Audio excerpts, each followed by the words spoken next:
as another neuroscience wisdom podcast slash founder wisdom podcast with Ty McKinney today. He's a PhD. He's a neuroscientist, co-founder at 8-Bit Cortex, mental health advocate, and professional nerd, which is interesting title. Ty, welcome to the pod. Can you briefly introduce yourself and tell us what you're working on nowadays? Awesome. Thank you so much for having me. It's an absolute pleasure.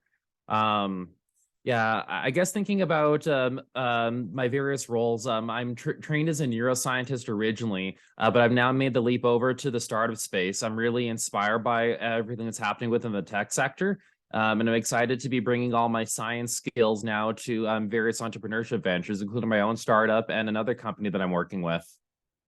How did you use your own neuroscience knowledge to stay afloat in the entrepreneurship slash foundership game? Well, that goes actually to a couple different levels. So a lot of my neuroscience training actually was related to clinical psychology. So a lot of that clinical training and the neuroscience that goes into it, I can use in order to be more strategic about health and wellness initiatives. As you're probably well aware, burnout within the startup space is a really big issue. Lots of founders get really passionate about what they're doing. Me no exception. And then they give themselves to their cause, and burnout, again, me no exception. But having that background of how to do a better job of taking care of myself goes a long way for that recovery phase, and being a little bit more strategic about not getting as burnt out next time. Do you have employees or is it a solo venture as of now? Right now we've got a few different interns. My company has been bootstrapping. So as a result, we've worked with lots of students and recent graduates. So we have had a bit of turnover the last little while. So I think right now we're a team of 3 plus a few volunteers.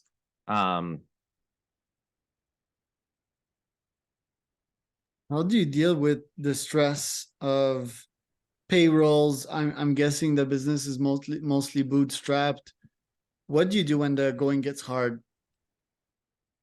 Uh, you just kind of so I guess there's two components. That one is you have to like make sure that you give yourself a little bit of time to de-stress.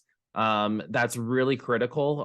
If you're again with that burnout risk, if you just go all the time, you don't give yourself the space to decompress and relax a little bit, then that stress really does weigh upon you. But then once you have had that chance, then it's really just making sure that you dig in and keep trying to find those opportunities. For us, we've been very fortunate with a lot of our grant funding and support. So that's been the main way that we've been able to keep our business afloat as we're developing our technology. And I learned how to be better at sales, which is not something I learned from my neuroscience background. Yeah, and interesting that you mentioned that.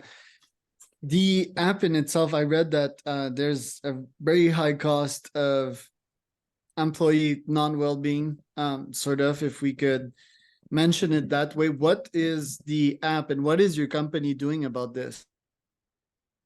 Yeah, I guess I'll start by answering the question that you had about the cost of burnout and why this is a problem that businesses need to solve before I get into how we're trying to tackle this problem. Um, so as you can probably guess, mental health issues really suck for the people that are directly affected. But it's also really expensive for businesses, and a lot of people don't necessarily realize that.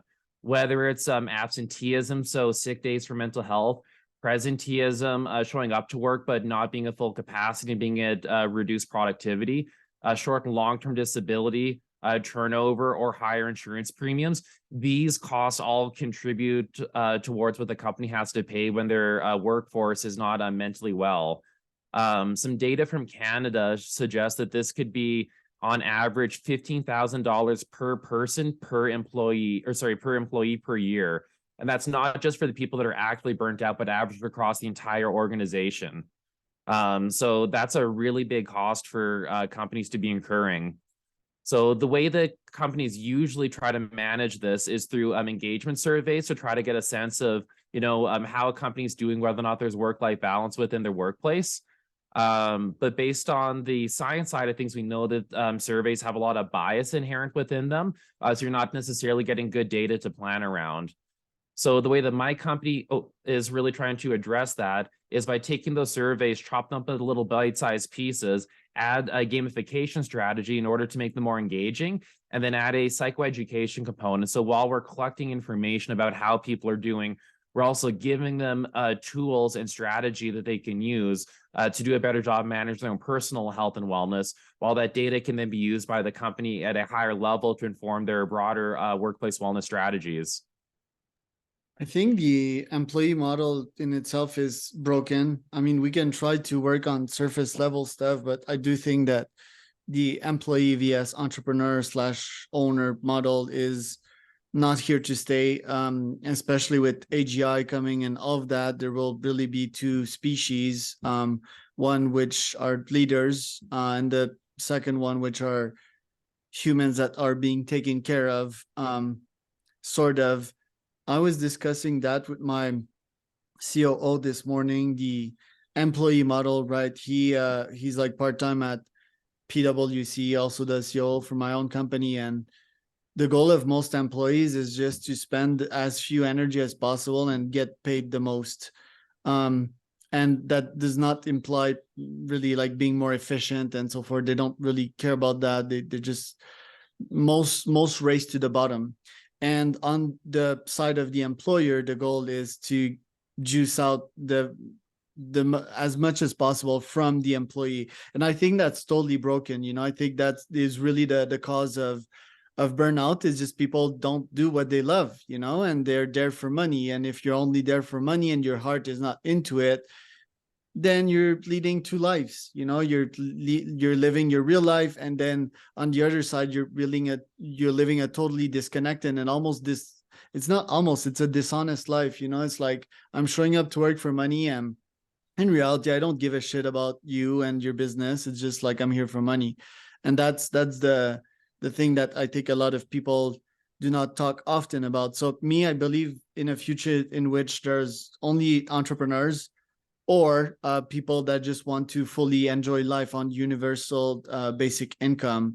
That's also cool. You know, it's kind of, yes, it's the lower strata of society. Normally, I don't think these folks in nature would stay in the evolutionary pose. Just that us humans, we constantly we are progressive, and that's cool. Also, you know, we give out extra rights and extra chances to people. But what do you think about that whole model? Don't you think the model of employeeship is and employee ownership is broken in itself? No, 100%. I agree with that in a lot of different dimensions. So one of the things that's been most inspiring about my journey with Bit Cortex is how my team is being willing to be there and to work on the project, even if the payroll hasn't 100% been in place. Last summer, we were having some cash flow issues, and a number of my team actually said, you know, it's okay if you can't pay me. I'll still volunteer to work on the project because they believe in the cause. And to me as a business owner, that was so inspiring to hear. And it made me want to kind of dig down and really keep going in order to make things work out. And I think that's the kind of passion that we need to try to bring into every job. Now, of course, not every job is going to be as exciting or impactful as working for a tech company trying to solve mental health issues. But to the extent we can put just a little bit of that into people's day-to-day work, I think could go a really long way. And to your point about general artificial intelligence, I think that will take away a lot of the monotonous tasks that we currently require people to do, where you get that exploitative relationship between employee and employer. The one thing that I will comment though on that other vision that you said, where there would be like kind of like that strata of entrepreneurs and then that strata of people that want to be taken care of.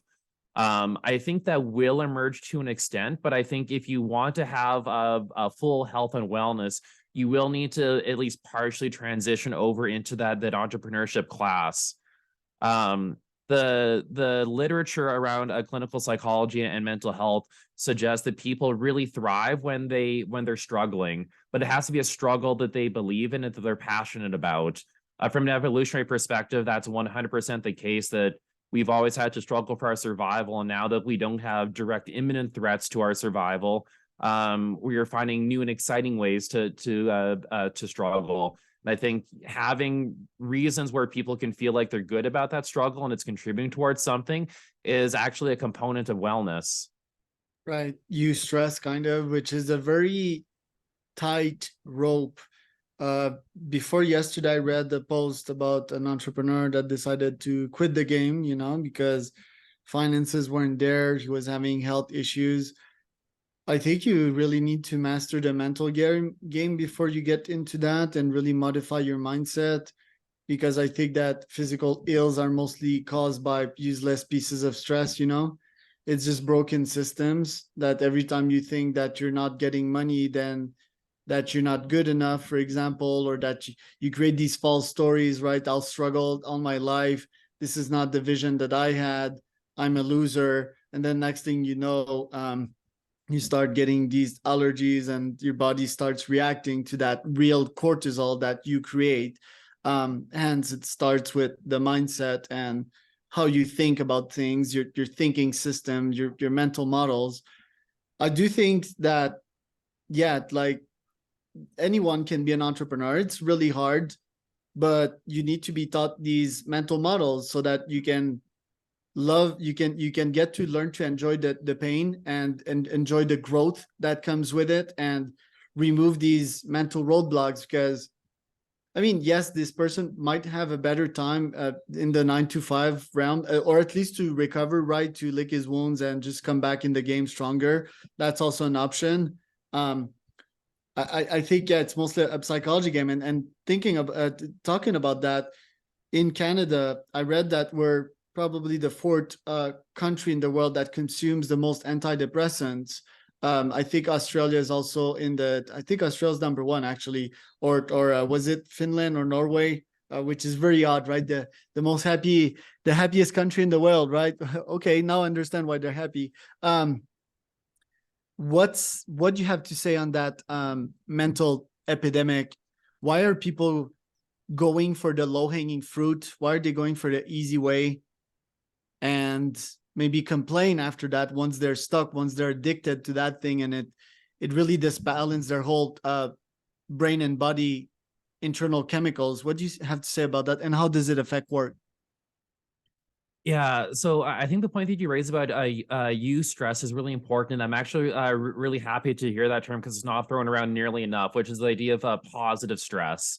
Because again, from an evolutionary perspective, that's always been expected. There's our species really got to start doing endurance hunting on the African savanna, where we would literally chase gazelle down until they died of exhaustion. So finding a way to replicate that, I think, is really important. To the point that you had about the amount of antidepressant use that's currently present, that can be for a number of different reasons. So it's really hard to disentangle that. Because on one hand, this suggests that people are actually taking initiatives in order to do things about their mental health, which is positive. Whether or not the antidepressants are successful at doing that is an open question. We know that they only have about a 60% success rate under best case circumstances. So not going to Can fix you the define problem. success rate? Usually this would be defined in terms of a clinical remission. So the symptoms of depression are lessening to the point where it's not impacting your day-to-day and your ability to function. And One does thing it that mean that you can get off the meds, or it's staying on? Because if it's staying on the bed, it's artificial success, in my opinion. No, 100%. And I think you're really getting into an important distinction there about the sustainability of the remission. So that's the one thing that antidepressants don't actually do a particularly good job of doing, is while they will in many cases help people get better, if they come off the medications, then in many cases the mental health challenges come back.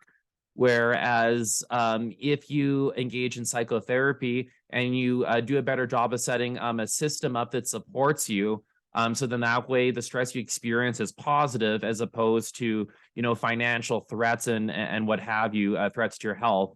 That goes a much longer way.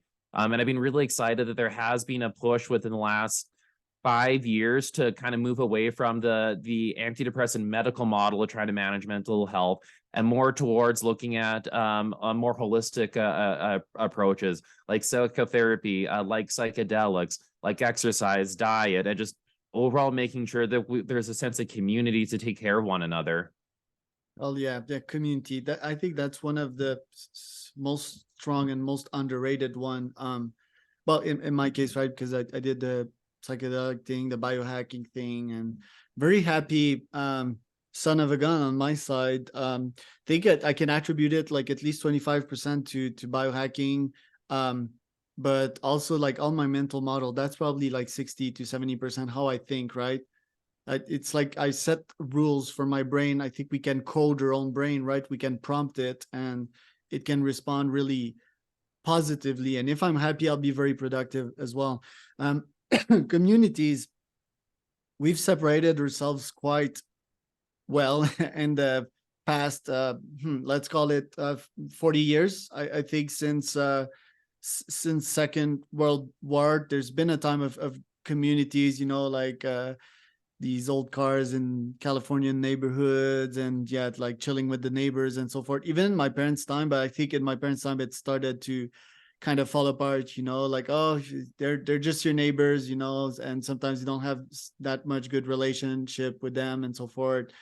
It's been like more industrial, right? Like more individual. I think communities. I've talked with various folks that want to start their own physical community. Me, I'll start with my online community, and eventually they'll go with a physical community and even a country. I do think, yeah, if you have a community of friends you can grow up around with and family, and in Mexico that's really prominent where I am right now, and it's full of love. It's full of warmth, and I can feel this vs my cold Canada. In Canada, it's a bit colder, it's more tensions, right? Even more so with COVID. That's another very strong factor. In Canada we had the lockdown, and the effects of the lockdown is disastrous, not only from an economical perspective but also from a social perspective. Most white folks and Westerners have got really scared by that, and I understand, but the side effect of that will be even worse. It's kind of antidepressants, right? It's a quick fix. Oh, we will stop the thing, and actually it did not fully stop it. But the long-term effects are disastrous. So, and that reflects how humanity thinks nowadays. It's always like short-term fix via long-term fix. Anyway, I do think that in Mexico the lockdown was very it was not actually, like, they still accepted people, they still had tourism, and as a result people still got united, plus their family culture. So the effect is like when I'm here with my wife's family, it's way more warm vs my cold Canada. My parents are a bit stressed about their neighbors, and it's like they talk about. Anyway, you get my point. Community is equal to huge. I also want to comment real quick on the pharma, not talk too much here. Pharma, like one interesting model, how you could see the why behind that much antidepressants and all these medicines, not only reflects our Western way of thinking, which is like one-time fix, but I do think also it's because of the money and the pharma industries, right? We've seen it in the States with Purdue Pharma and the disastrous effect that oxytocin or how do you call it, that drug?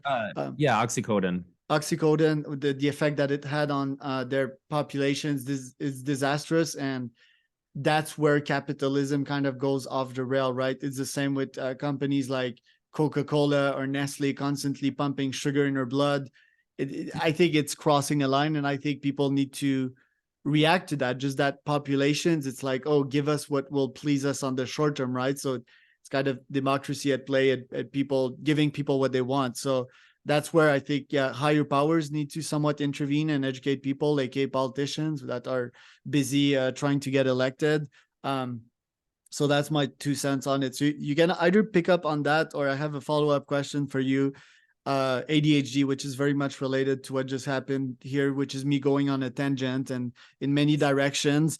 I feel you also have similar kind of brain. Why? Because you can memorize the topics that I talked about, and you can go in many directions. So what do you have to say about ADHD in entrepreneurs? Is it a superpower? Is it something that can disadvantage us? And how can we cover our backs with, like, let's say me and my COO, that's like more about doing rather than envisioning? Yes. So I'll get to both those questions. I'll do the ADHD one first. And then we're gonna both have to be good ADHD people together and remind each other to come back to the antidepressant one, Okay. because there's one more point that I want to make on that. So related to this idea that people with ADHD can have superpowers. This is really the idea behind the neurodiversity movement. It's an idea that originally started with the diagnosis of autism. Traditionally, this is a population of people that did not have a lot of reproductive success. So they were kind of cast out within society in a lot of different ways until Silicon Valley comes around and suddenly there's an outlet for these people that are, tend to be pretty nerdy. They tend to have very focused and restricted interest, and they like getting into the technical details. Silicon Valley and the tech sector there was really able to take advantage of their skill set. And now it's become a positive thing. It's substantially stigmatized. There's now a role for these people within society where they're happy and it's very mutually beneficial. So if you take that general principle and you apply it to ADHD, you can see a lot of the same things at work when it comes to entrepreneurship. People with ADHD, they tend to be very risk tolerant. They tend to be very good at juggling lots of different tasks. So they're good at task switching. And they tend to be very creative thinkers. So all those things together are a recipe for a successful entrepreneur. So while people with ADHD often can struggle in more corporate settings and traditional academic settings, as I have at different points in my own career, I really found that entrepreneurship was a career field that really matched my skill set, and where suddenly now these could be benefits that I bring, whereas they were often viewed as detriments in other contexts. So this whole idea of neurodiversity is really trying to find out what are people good at and giving them roles and tasks and duties that align with their strengths and support systems that supplement their weaknesses. So to touch on that point for a little bit, as a person with ADHD, I often struggle to get into like a deep focus mode, which is critical for being a productive member of society. So one of the ways that this can be offset is by having good administrative support. Basically to help outsource some of that strategy and focus that I'm not so good at. So that way I can have a support system that benefits me, so I can do the things I'm good at and not be held back by the things that I'm not so good at. So overall, I think that's one of the reasons why people with ADHD really find their way into entrepreneurship and really start to thrive there. Right. Then let's say that an ADHD is better at envisioning stuff and managing complexity, thrives in complexity, like my calendar that looks like a Christmas tree. How can they surround themselves with focused people that can focus on their ideas, get them to tuition and scale them? Well, I think this goes back to the point that you had about trying to find your community. It takes lots of different kinds of people working together in order to move initiatives forward. This is how our communities thrive back in the days when we had more direct threats to our survival. There's always going to be people that are more neurotic and sensitive to stress and risk averse, and they have a really important role for making sure that we don't do really stupid things. There's going to be people that are much more conscientious, where they enjoy ticking those boxes. If they're paired with a person with ADHD, that can actually be really good matching, because then you have the person that wants to make sure that everything gets done, and then you have the person with ADHD that has the creative problem solving, and together they can be a really effective combo. So to the extent that you can find a community of people where there is that degree of complementarity, I think that can honestly be the key to a lot of success and wellness. To the point that you brought up earlier about like solo venture versus having a team. Again, having a team that's fluctuated in different sizes based on where my company's been at, I can definitely say that it's a lot harder when you don't have a team supporting you. So trying to cultivate those people that share your vision and can help you out in the ways where you might not be so good at really helps you get to the next level. Then you had a final point, I believe, on pharma and prescription pills and so forth, and depression, and yeah, the toxic stuff we're pumping in our vein. Toxic from a perspective that it doesn't scale. If it doesn't scale, it shouldn't be part of my of the conversation, in my opinion. And then if we can wrap up with yeah, where to find more info about your company and who is 8-Bit Cortex for. For sure. Yeah. So I'll tackle the pharma piece first. So since we're really talking about antidepressants, the neuroscience literature suggests that what antidepressants do is not reverse depression, a common misnomer. Instead, what they do is they promote neuroplasticity, which is the brain's ability to rewire itself based on experience. So when you're taking antidepressants, really all that you're doing is just opening your brain up to the possibility of being adaptable and changing. So that way you can get rid of habits and strategies and mindsets that are no longer serving you. That in and of itself is actually not something that you need antidepressants to get. There's lots of different ways that you can get neuroplasticity. And it comes down to just those fundamental pillars of brain health. Again, stress management. If you're unnecessarily stressed out, that limits your brain's ability to release neuroplasticity hormones. Getting really good sleep is critical because that's when those hormones are often released. Social support goes a long way for helping manage the stress. Having really good diet. If you don't have the right building blocks coming into your body, you're not going to be able to build those hormones and be able to do that rewiring.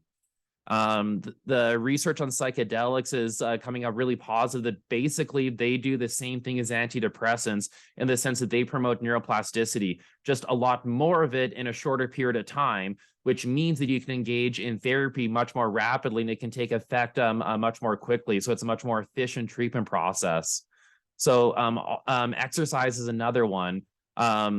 When you engage in a particular aerobic exercise, so cardio, you actually get a boost of neuroplasticity at the end of it, which Miss Revolution reasons I don't think I quite have time to go into. But overall, all these aspects of having a healthy lifestyle give our brain the fighting chance that we need to get rid of whatever habits and mindsets are no longer serving us. So I think that while antidepressants have a role for people, long term, I do think that finding a way to get back into embedding ourselves within communities and support systems and healthy living will take away the need for the antidepressants to begin with, because there's better ways to get that particular neurological mechanism that they're selling us. Love it. Where can people find out more about 8-Bit? Yeah, so we have a website, very intuitively named 8bitcortex.com, number 8 bitcortex.com. So really what we're doing right now is launching a service for gamified engagement surveys.